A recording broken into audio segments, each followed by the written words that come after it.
Soft, tense music begins. A distant train whistle echoes. 5 seconds ago, everything changed. The billionaire's silk tie was soaked in mud. His wrists burned against the course. Rope cold steel rails pressed into his back like prison bars. He blinked. Blurred shapes moved in the dusk. 4. Figures in black masks. Their laughter was sharp, hollow, like nails dragged across glass. "Enjoy the ride." "Mr. Thorne," one whispered. Then silence, only the wind, only the distant hum of an approaching train. He tried to scream, but duct tape sealed his mouth. His heart hammered against his ribs, a trapped bird in a gilded cage. The sky bruised purple. Crows scattered from dead trees, and the rails began to tremble. Thump, thump, thump. Closer, louder, the ground vibrated with dread. He twisted his neck down the track, a sliver of light. Headlights. The train was coming. His eyes stung with tears, not from fear, but shame. He remembered the homeless shelter he shut down last winter, the single mother he fired for, missing work to care for her sick child. All those faces, now ghosts in his final moments. Then a new sound.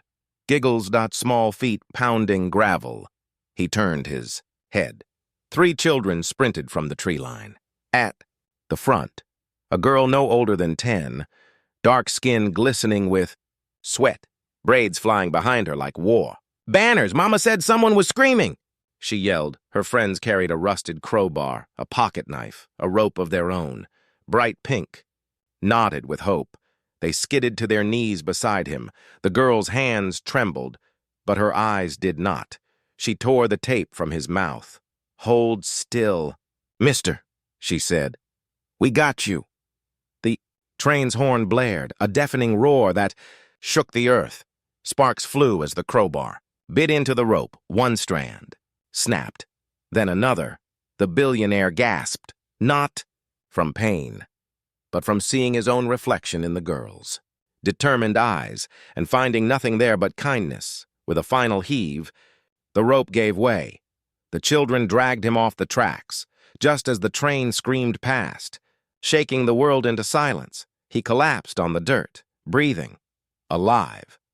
The girl knelt beside him. "You okay, sir?" He looked at her, really looked, saw the worn shoes, the secondhand jacket, the courage that cost more than all his billions, and for the first time in 20 years. He wept. Music swells gently, hopeful, tender. To be continued. Soft chime.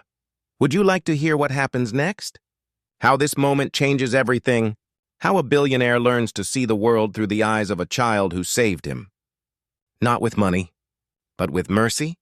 Stay with us. The real story is just beginning. Soft piano music returns, gentle, reflective. The train vanished into the horizon, leaving only dust and silence. Mr. Thorne sat up slowly. His tailored suit was torn. His Rolex was gone. But something new had taken root inside. Him, tender, fragile, real. The little girl wiped her hands on her jeans. "You live around here, mister?" she asked. Her voice held no judgment, only concern. He shook his head. "No," he whispered, "but maybe." "I should." Her name was Amara. She lived in the Oak Ridge neighborhood, the very one he'd planned to bulldoze for a luxury tower. Her friends, Jamal and Lila, lived there too, in apartments with leaky roofs, and dreams too big for broken walls. That night, Mr. Thorne did not return to his penthouse. He walked with Amara and her friends to their street, sat on a cracked porch step, ate warm cornbread offered by Amara's grandmother, listened, really listened.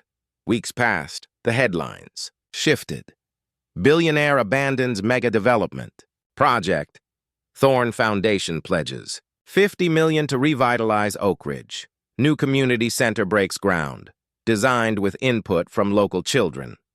At the ribbon-cutting ceremony, Amara stood beside him, not as a savior, not as a symbol, but as a friend. Mr. Thorne knelt, not out of pity, but respect. He handed her a small, framed photo. It showed the four of them on the day of the rescue, dirty, breathless, alive. You saved more than my life that day. Amara, he said, you saved my soul. She smiled, then whispered, now you're one of us, and for the first time. He truly was. Music swells softly, warm, full of light. Sometimes the greatest wealth is not what you own, but who you become. When someone sees your humanity, before you even see it yourself. Final gentle piano note fades. Thank you for listening. May you always be someone's unexpected hero. And may you never underestimate the power of a child's courage.